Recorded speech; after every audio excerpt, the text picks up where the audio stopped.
Hello, my name is Maurice Washington. I want to welcome everybody to another episode of Executive Talk. Those that are watching live and those that are listening later on our podcast.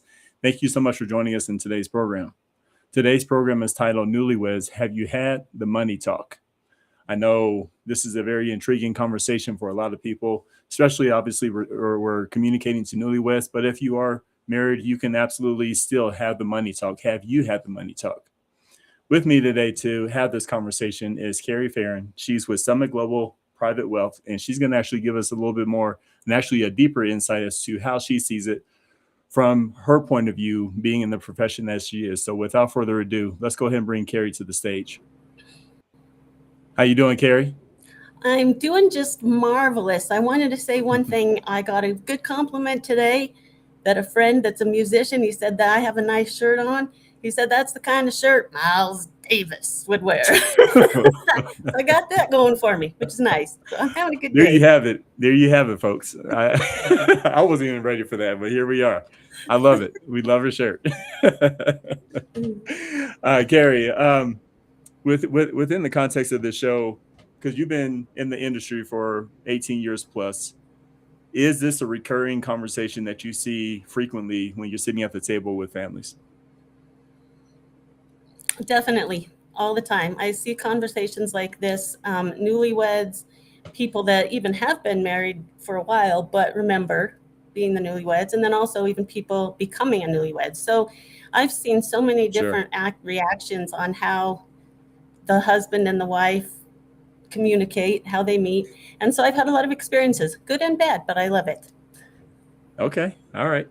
There's nothing wrong with that conversation. So I want to go ahead and get us into the show. I want to also, as you communicate, I'm going to go ahead and bring this up. I would like for you to get us started in this conversation and why money matters in marriage. So this is a really good topic. I have, like I said, spoken to so many people that were about to get married or are married. And these are some of the things that they're really needing to understand about each other. And I don't think a lot of them really talk about this before the marriage comes. Mm-hmm. And one of the biggest things that I've talked about in our other, talk shows is that financial stress is a big deal, and it's also a leading cause of divorce. So I think getting into the marriage, having the wedding, I think this is something that needs to be looked at right away, is that it is one of the conflicts that cause divorce. So this is why this matters so much. And it combines, on there it says it combines the financial habits, beliefs, and goals. Now, when you're apart, you have your own goals, your own habits, your own beliefs, everything. And everything seems fine to them. But then when you get together, all of a sudden those goals and all of these things do not align anymore. Or hopefully they should, but most of the time they do not align. And things happen after a while. Once you get married, some things start happening. The bills start coming in, debt starts coming in, all these different things that are happening in your life, and they're not matched up because they were different before they started, and they both thought that they were okay with it. So that's when things start happening. So it's a good start to understand all this stuff when you're getting ready to get married, let alone be married. Yes. Kerri, I want to go ahead and turn our attention, and we're going to bounce back to this because obviously what you're talking about is important, but I want to show somebody something and remind everybody, those that are married and those that are, again, just newlyweds. I want to make sure everybody can see this. Kerri, can you see this? Yes. All right. As you were talking, I was listening. Let me be clear.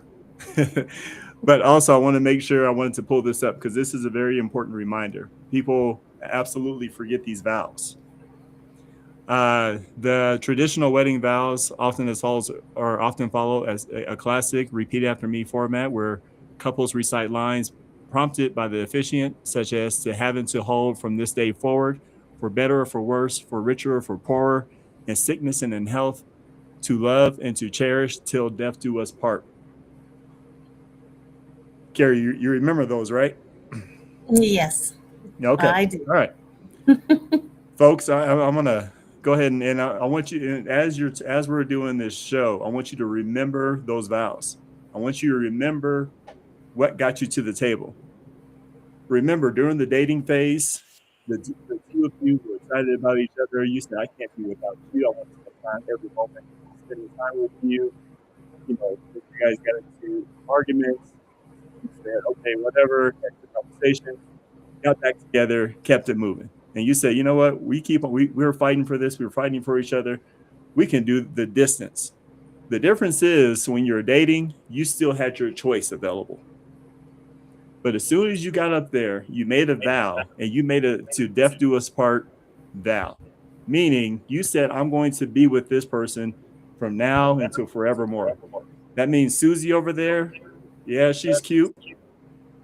I gotta leave her alone. John over there, yeah, it's a handsome fella. I gotta leave him alone because this is my guy and this is my gal. Now, also, from this day forward, for better or for worse, that means you're gonna have some better days and you're gonna have some worse days. That means this is developing the unconditional love within the marriage.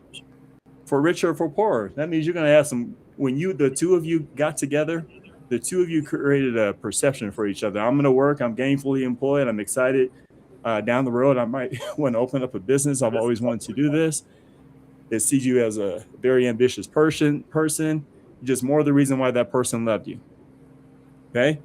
For poorer. Now, one of these things about these vows, people, you don't expect people to stay in the negative part of the vows for long periods of time. I want you all to be very clear about that. And I'll show you how this works. In sickness and in health. That means I'm going to key in on this word sickness. Because a lot of when you're doing richer, when you're doing better, that's actually the health around that person. Okay? To love, that is the health. You're aspiring to have that become the base of your marriage, and what you talk about to your friends and family. You're like, man, I have a really healthy marriage.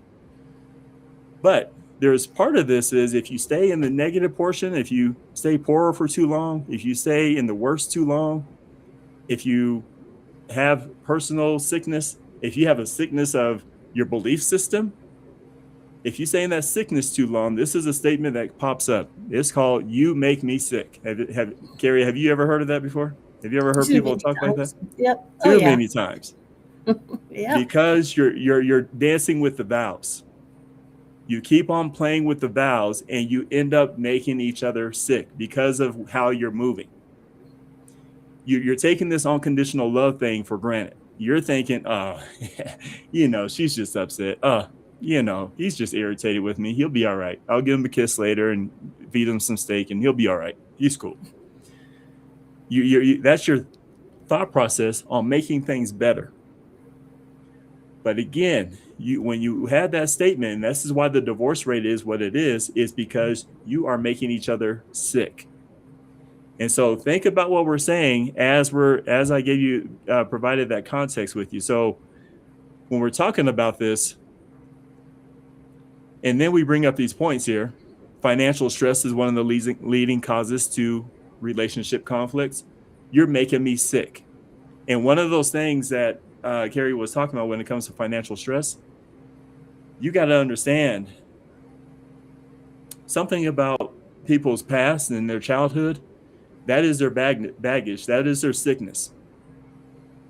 So if I bring this and you start to remind me of my childhood issues that I had before, now we're having conflict. That person might be yelling at you based on the fear of repeating the same pattern in their past. So there's a combining of marriage combines more households. It combines financial habits, beliefs, and goals. Remember those beliefs and goals. So this is where husband and wife communication becomes high. Just because you believe something doesn't mean that's the right way. It actually needs to be checked over and over again. And we're going to talk about that in the next slide here. And the goal is not perfection, but alignment. Kerri, is alignment one of the hardest things to get on board with? I think it really is because like we said, they come from two different sides, two different directions, and they don't understand what alignment really is. Because if they think they know better, or they think what knows right, or whatever they are, they don't understand how to get into that alignment and actually talk and work through things. That's right. That's right. And so that's a maturity that marriage jumps into. So let's think about this. The reason that got you, the two of you together to the altar, excuse me, is this one thing. Y'all were operating in alignment. Okay, both of y'all were boyfriend and girlfriend in that status and aiming towards the height of husband and wife. Now that you have become to this height of husband and wife, your lives have changed. Alignment is one of the hardest things to do when you're with somebody over and over again. And your choice, this is why this is a binding agreement, because you recognize how different the two of you are the longer you're all together. So let's go ahead and bring this deeper into this conversation. So financial transparency conversation. Take us down this pathway, Kerri. All right, so there are a few there, so we'll go over them. But one thing that is totally different, like we said, all of these things that we're going to go over here on this are totally different when you guys are separate. When you become married, they really become a bigger deal. So when you're together, income sources is one big thing. A lot of costs are going to go up, more things you're going to do, more things you have to buy, a whole bunch of things are coming together, so that your income sources, you really have to work with that and make sure that more money's coming in than's going out. And that's one of just the basic things in finance that people really need to concentrate on and make sure they work together with that. And that's where the savings account comes in. Okay, let's have some more money coming in than going out, and let's start saving. We're still young, married. We've got a lot of things ahead of us, not just retirement in 30 years or whatever, but also children, buying homes, all this kind of things. And so you want to have that savings account set. The debts and the loans, that's what really comes in. When you're separate, you could have a lot of debts or you could have no debts. And the person with no debts, I believe, does not want the other person to come in with debts and have to rely on them or somehow figured out how he or she is going to have to pay that part. So they want to make sure they have that all set together and how they can work with that. And also make sure that more debts or loans don't come up that they can't handle. Credit scores, that's another real big one that has to do with the debt. And that is one thing that is really important, because if a couple gets together and one of them has a bad credit score or something in that situation, if they want to buy a house or even a car or anything like that, the spouse that has the bad credit is probably not going to be able to participate in it. Or if he does, they're going to have a very high interest or something like that. So the credit scores, people don't think they're that important, but they are in the future. You really have to. And I knew a couple that started like that. One of the girls, she had a terrible credit report, and the husband had to buy the house, and then that turned into a later divorce anyway. So again, this conflict, really, you have to look at it. Spending habits when you're single, I'll go on vacations, I'll buy these clothes, I'll do that.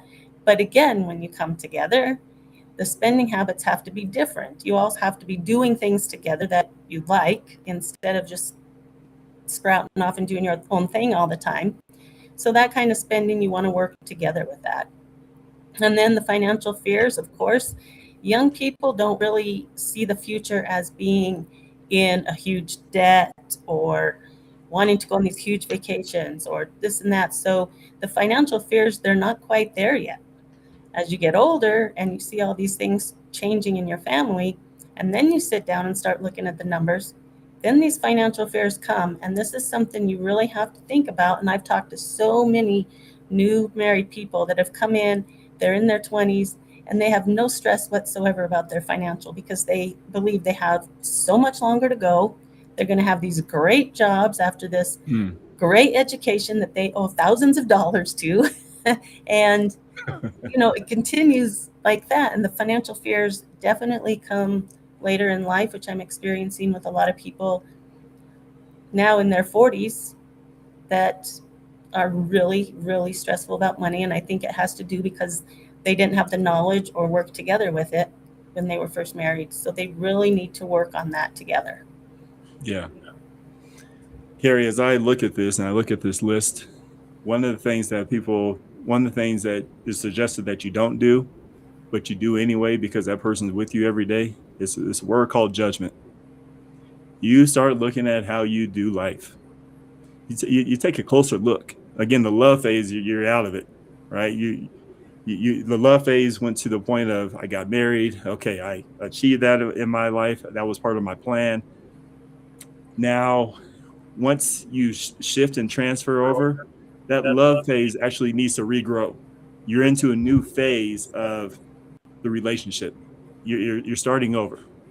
But now I get a closer look. Now my choices, when my choice is gone, I have deeper scrutiny. Meaning, how are you spending that again? Are you gonna? Are you motivated get another job? I know you're talking about going to school. I know you're talking about opening that business. What's going on, right? So you just want to keep on going and getting stuff, and you haven't worked on your debt and your credit scores, huh? Oh, okay. So your spending habits. Now you jumped into that person's financial fear. You have just became an enemy of them. You're dangling with their trust. I want you to think about this because this is a spiral down, folks.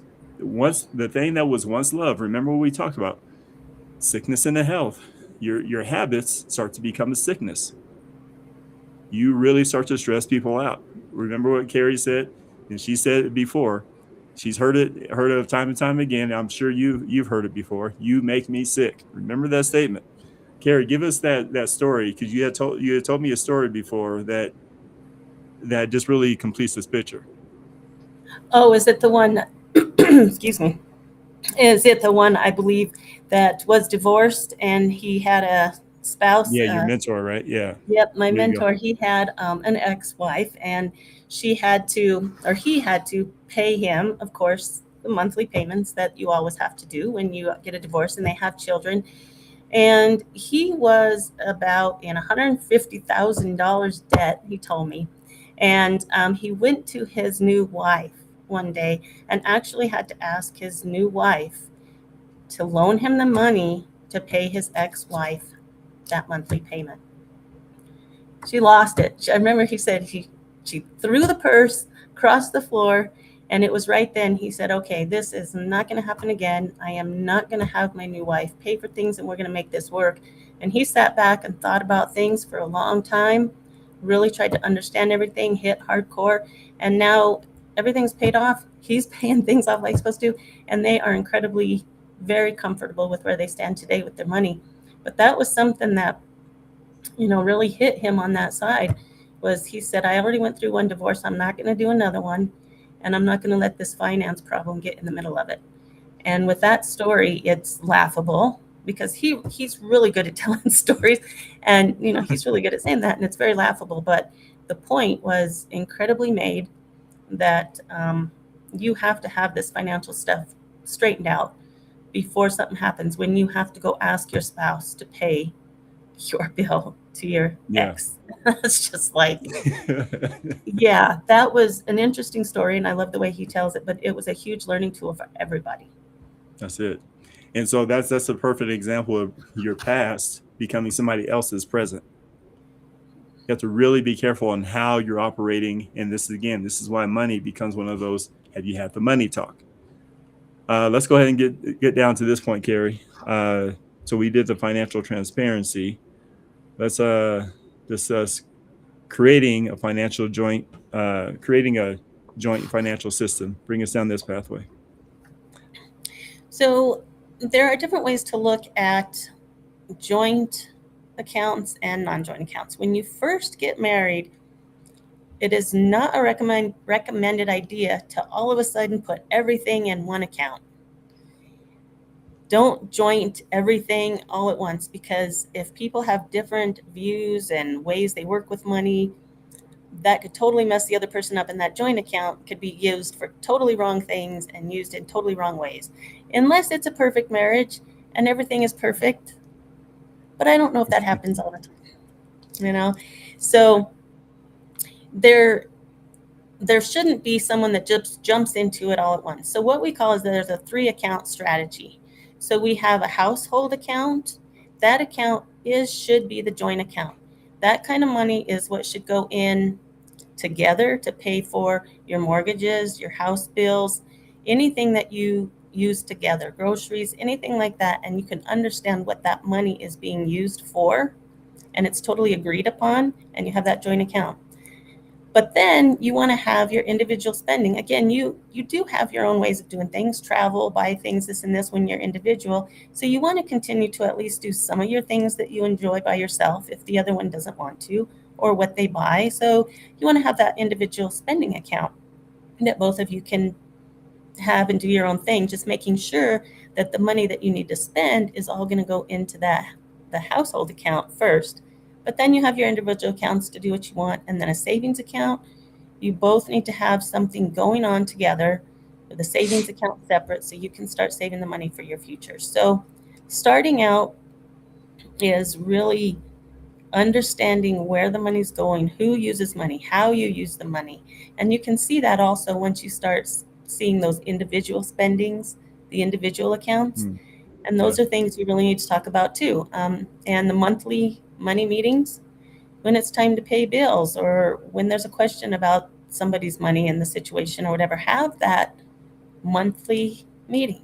Talk about the money, see what's going through, see where you both stand, make sure the money's going where it needs to go, but also know that you guys each have your own little savings so that you can save or spend your own money on your own self, because you don't want to join with everything. Like I said, you want to be together, but you also want to be separate in some things. Some people, couples, they don't enjoy exactly the same things.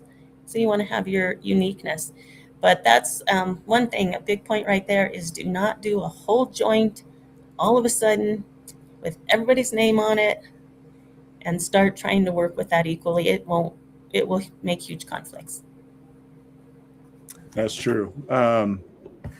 This is money is a funny commodity, if you will. It's when you start doing things jointly, it's also an exposure to what you have and what you don't have.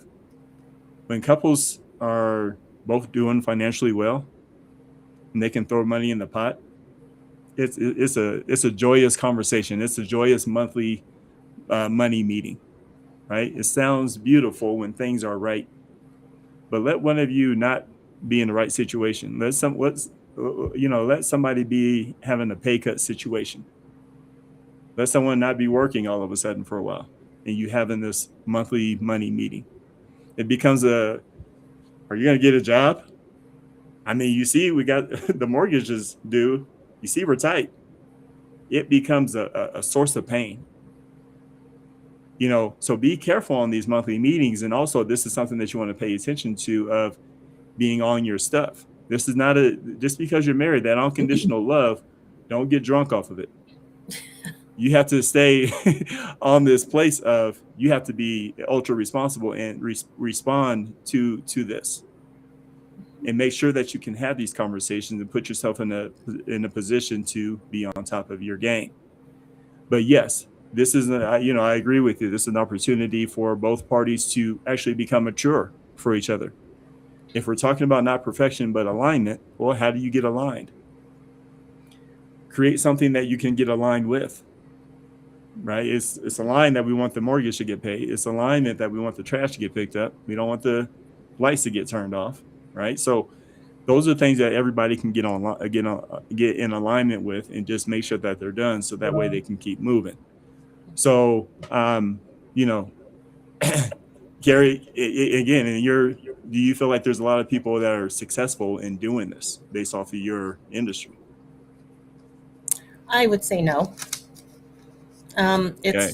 And the way I notice that is when I go and talk to a couple, as clients, I imagine usually the man is sitting back with his arms out, and the lady is up front really wanting to know what's going on. So right there, Okay. you could tell there's a huge conflict on how they see money, how they work with it, who they think should be in charge of it. I see that a lot, and I know I've seen also people with divorces, and of course that's long after they've been married.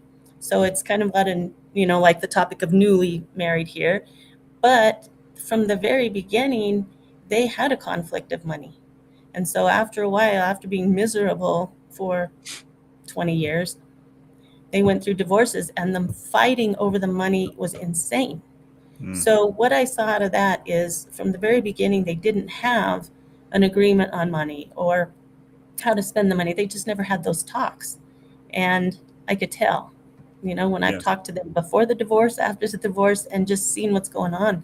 So yeah, it can cause big problems. I've seen it happen. And from the beginning, it seems like one of them seems to know everything and the other one does not, by their view of it.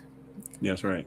And so I do not see a perfect couple right away. At least they're happy enough to join together. They may have different objectives from the meeting, but at least we're joining together and getting something started.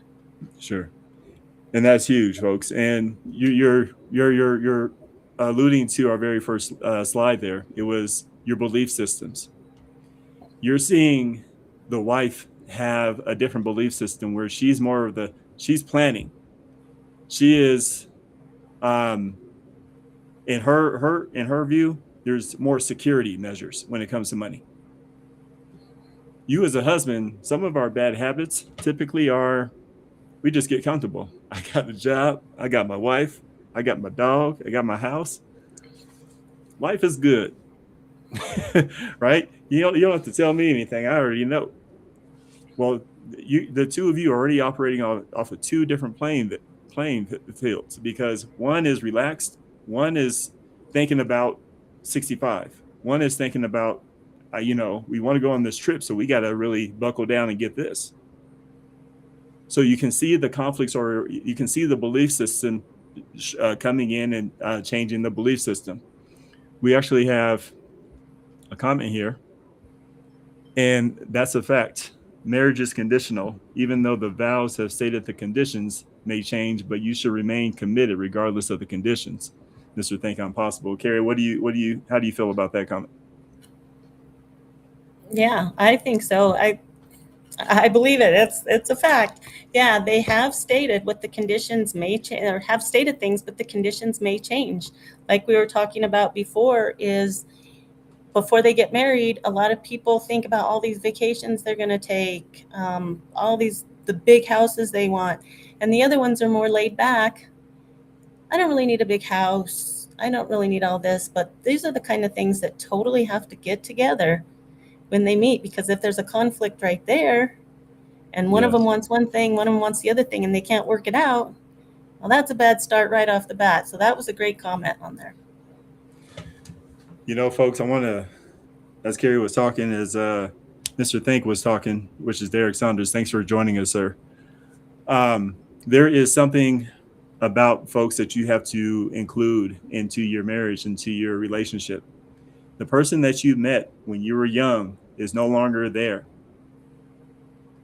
I want you to think about that. Meaning, is it still that person? Yes, but they have evolved. They have changed. Now they have either changed for better or for worse, right? So depending on their growth pattern, they may have become worse, but that is still a change. So this is part of that comfort that people will get into in the lull, and they forget they have to become better as they get older, not worse. Mm-hmm. So let's build on this topic because, again, all this is huge. So building a financial foundation. Talk to us about these 5 points. So this goes back to what we kind of originally talked about when it comes into these things to save. But this financial foundation is one of the things that you could put into your monthly meetings and look at what you have, do your reviews. So the first thing is emergency fund.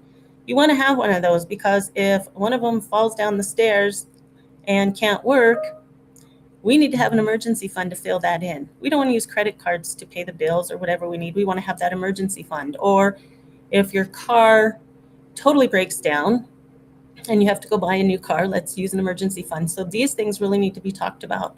Insurance review, you have to totally look at that for the other spouse, because if you have bills, if you own a house, or if you want your spouse just to live the next few years peacefully until things start winding up again, that insurance, that life insurance is extremely, extremely, extremely important.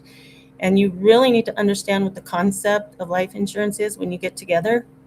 Because if something happens to the spouse and you have these debts, you want to have something that's going to at least take the stress away from the money so that you don't have to worry about that for quite a while.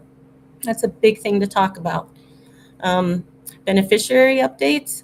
I'm going through some big changes right now with a client. You want to make sure that that money is left to the right people and not just stranded out there, because those things change like crazy, especially once you get married, have kids, grandkids, and some people just forget to make those changes. I've seen it. And this goes along with your estate planning. You need to understand your estate planning, where the will, having a will, having a trust, having the things that you need from the start, so that when things start getting a little bit busy and all these things change, then you're ready for these things. You need this financial foundation to get started right when you start growing together in your life. And then the debt reduction strategy, like I talked on the other one, if you have the spouse that has all this debt or something like that, you really need to talk about how you can make sure that that debt doesn't come back again. Make sure how you can work with it if it does, but that's again where the emergency fund comes in. So like I said on there too, the newlyweds don't realize how much the beneficiary designations are on your life insurance, because it needs to go to people that you want to take care of. You don't want it to go somewhere that either no longer there or is going to the wrong person or whatever. You've got to keep those up to date. Make sure your family is set for their life. And I can keep going over and over and over again because of just experience that I've had with clients in this. So these are mainly the things you really need to start looking at right when you get married, no matter how young you are. Yeah. Kerri, talk to me about this one that jumps out at me, the insurance review.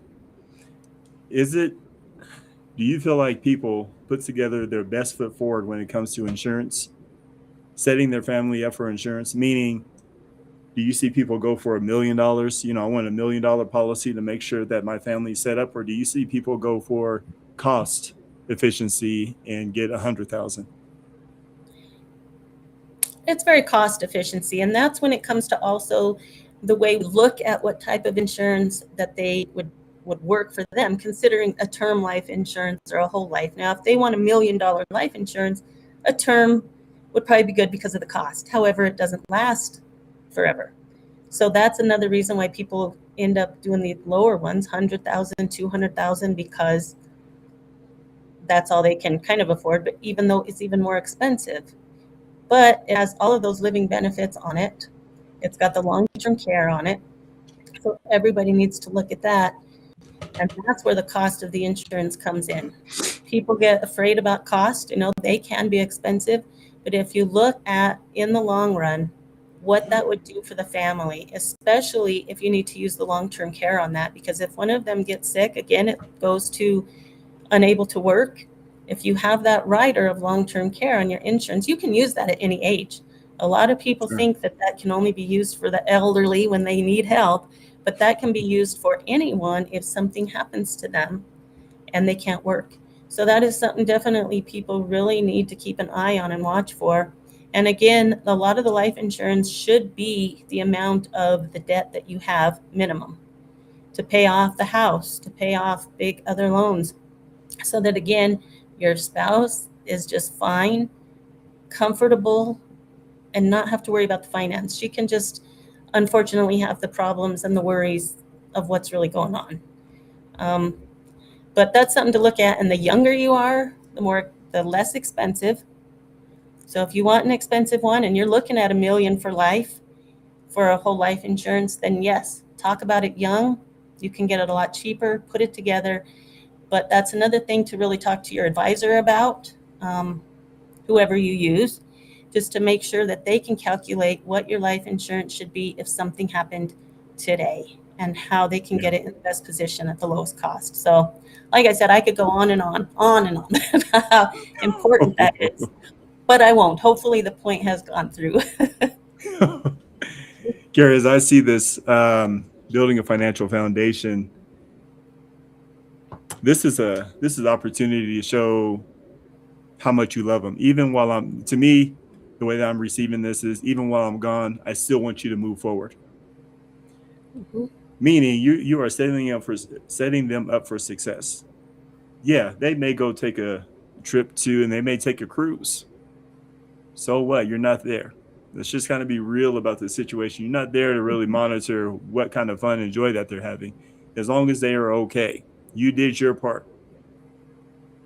I feel like this is an opportunity to show the other person how much you love them. This is an opportunity to put health around the person after you are gone.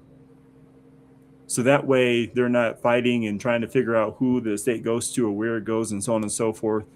You know, the insurance, like Kerri was talking about, yeah, there's this certain thing when it comes to cost, but think about how you spend on your, freely on some of your, what you want to do. So that means you have a budget, but you just want to spend it on that instead of putting on insurance.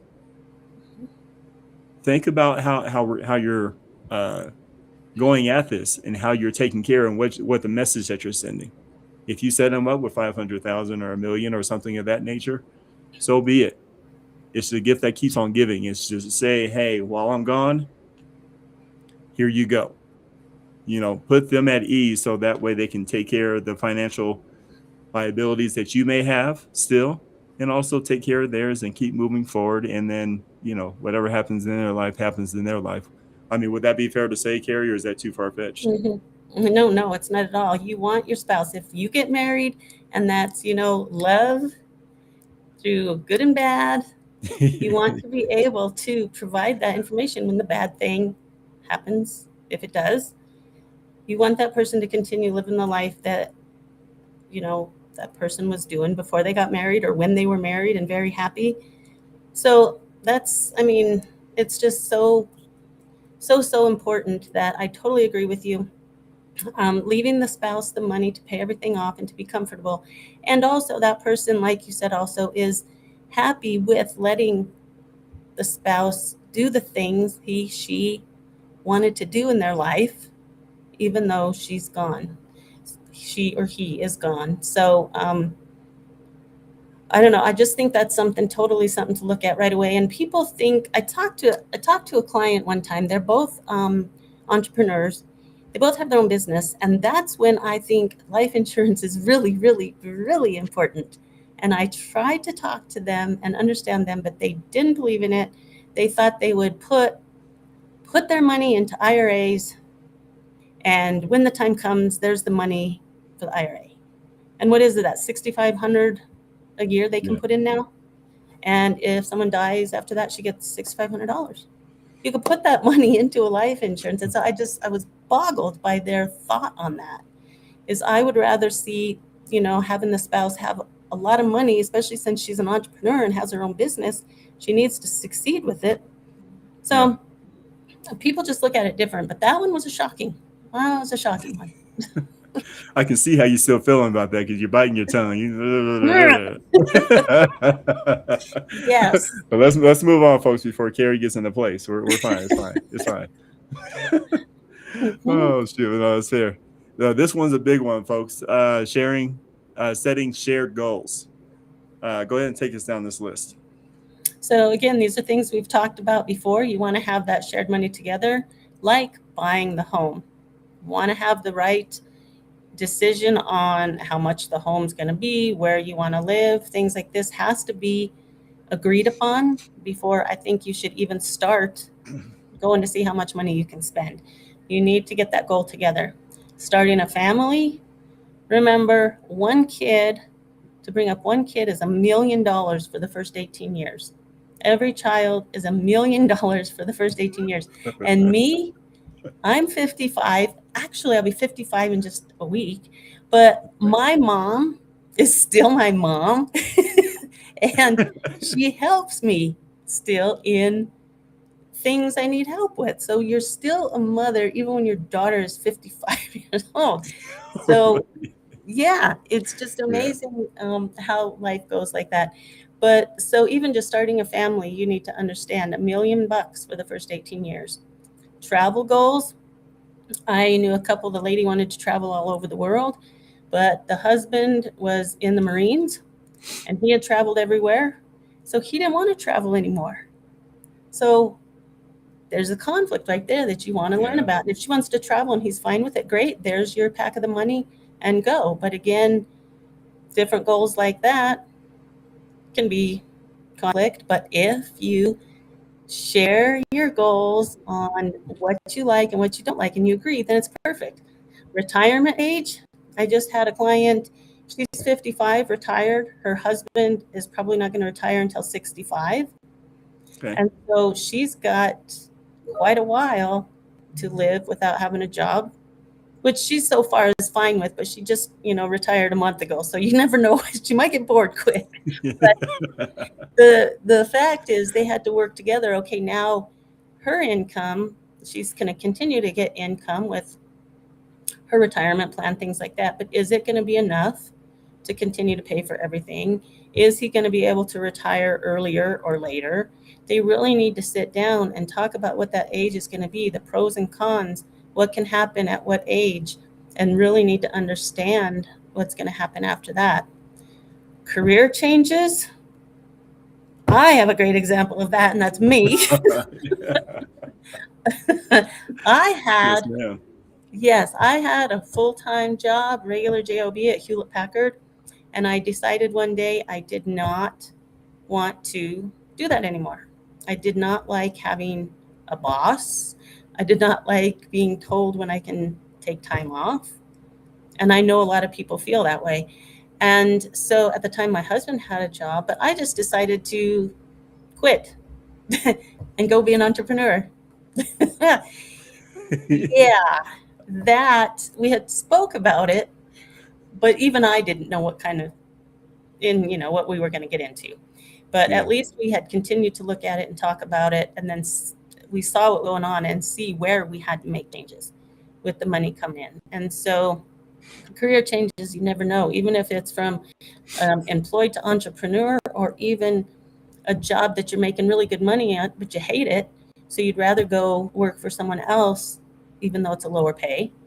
So even something like that can change, but you really need to work together on that because you never know what's going to happen. It can be a change of money just like that and not know what to do. So again, share these goals, talk to each other before you can make these big changes, even though I want both the spouses to agree upon it and be happy for each other, but at least talk about it so that you know what's coming.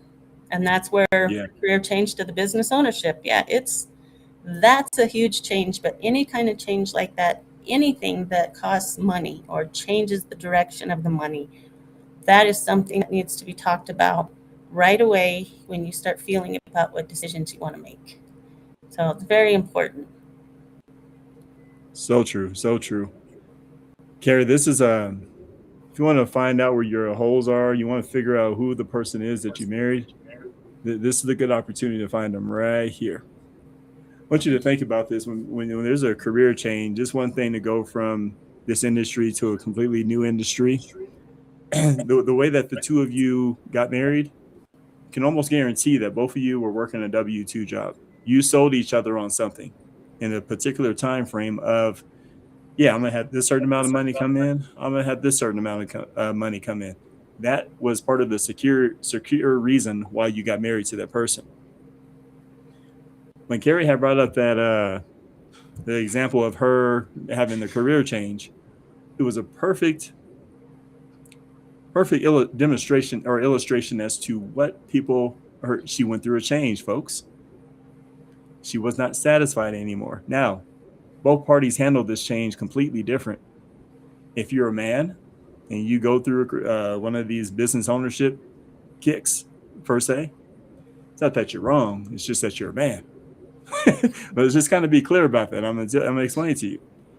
Meaning, you're on the timetable, and you have to be careful, ma'am, because this is where you can actually crush your man while he's trying to develop into something he has never been before. You can crush him, but you can also create resentment if he does make it. I want you to think about that. Same with you, sir. And this is how people get kind of judgmental when it comes to finances. When your finances are, yours is up here and his is down here, or vice versa, this is how, men, you start taking your woman for granted. You need your nails done again, here, go get some money, go get your nails done. Just whatever. You always need something. Jeez. Right? Now she's an irritation to you. She is receiving that message, and guarantee you it will show up later on. It will build up. When we talk about those vows, it actually, you have made that person sick of you because of how you treated them when they were down. They were in a vulnerable state. They were going through a change. They needed you to anchor for a little bit and trust them that they're going to come back and get it done. Now, you may not have created the character enough to show them that you're going to be a good business owner and that you are going to make it. That's your responsibility to put that in their eyes. But nonetheless, be careful how you treat somebody when they're down, because they will remember it, and it will bite you in the butt. This is still an opportunity for the two of you, because remember, better for worse. That person's going through a worse. They're going through a good change, but it's their worst position because they've never been there before. They were rich, per se, because they had this steady money that was coming in, but then they went to Poorerville trying to develop this business. So a person who cares actually is caring about the fact that you have to carry the load. Now, if a wife gets into business ownership, it'll be easier. A man will say, yeah, it's fine, honey, just do it. But when a woman sees her man doing business ownership, she's like, this better be good. This better work. Am I wrong, Kerri? No, you're not. And as you were talking about that, I was remembering another client. See, I see this stuff so much. I had a client, they're a couple, and when they first got married, he was making a lot more money than her. Mm-hmm. But then as time went by, this and this, she just kind of was looking around for something else, got another job. He knew she was getting another job, but he had no idea what it paid or anything like that. And as time went by, they were talking about money, and he was like, well, you're not too stressed about money anymore. And she goes, oh, well, I get the income that I need. I have it saved in my 401k. I'm equally invited into IRAs and mutual funds and stocks and, diverse, and I'm doing fine. And he was just like going, what? he had $5,000 saved in the savings account that she didn't know about. Oh, Lord. It was crazy. It's just like no big deal. So, yeah, with jobs changing, you really have to look at it. I think he was quite, maybe not jealous, but frustrated, something like that, because they didn't talk about it. And all of a sudden, the wife's making more money than him. And he's like, what? Yeah. So, another example of people I work with that really have to communicate and make sure everything's going all okay, because what they wanted when they got married was to see the dreams in the future. This is what I want to do. So how are we going to work together now to get there? That's right. And the key word is alignment. Make sure you check in. Yeah, a person's doing better than you. That still is doing better than you to support the family. Mm-hmm. Think about it. But again, people are arrogant at best, and so you get prideful. Well, I'm doing better than you. Well, you've already broke the vows. It's not an I situation. This is a we situation. So really consider how this is going. We have another conversation here, or we have another comment from Mr. Thanks. So solid talk here. The transition is part of the process. During the transition, it's crucial to be supportive or be quiet. It's true. I don't mind quiet. Don't be destructive. That's the negative impact. Kerri, what are your thoughts about that? Mm-hmm. Perfect. You bring that negative impact in there. If you don't agree or work together, you're in an environment of something negative. And when you're in a negative environment, it continues to get worse and worse and worse. Everything that's surrounding you can be negative. You need to change to that positive attitude in your life and look on ways this can be fixed by this, or we're going to talk about this to solve this. Whatever it is, look at the positive outcomes instead of the stress that it's been hanging around you the whole time, because the more you think about it and the more it makes you mad, the more mistakes you're going to make, the more depressed you're going to get, and that negativeness is just going to be in your environment. And that people don't know much about that, but if you're in a negative environment a lot, you're taking that with you wherever you go. So you're not just hurting what's in your home, but you're taking that attitude and pushing it on to somebody else without even knowing it. But I've also learned that those other people can feel it no matter what. And then all of a sudden that becomes conflict, because they're like, whoa. So this all comes down to, that was a great comment on negativeness it can disturb not just your spouse, but everyone surrounding you, even if you don't know them, because they can feel the tension. So yes, it's something you've got to take care of home before you take it out to somewhere else. Totally agreed on that. Remember this statement, folks, that we said in the beginning. You make me sick. Oh, Kerri, you already forgot. There you go. Say it. Don't be afraid today. Sick. That's where that comes from, folks. That's what we're talking about. You slam right dead into the valves. When you're trying to make it down to the destination until death do us part, I want you to think about this. You get married at 25. Remember, somebody can live until 85. That's 60 years of stuff, of changes, of this and that. So when you think about how easily you can make somebody sick, oh yeah, you've probably done it over and over again with your stuff. So you're really dancing with this destination tool of till death do us part, and everything that we're talking about is to get you to that destination tool of alignment. Do it again. Do it better tomorrow. Oop, I suck today. Let me do it better tomorrow.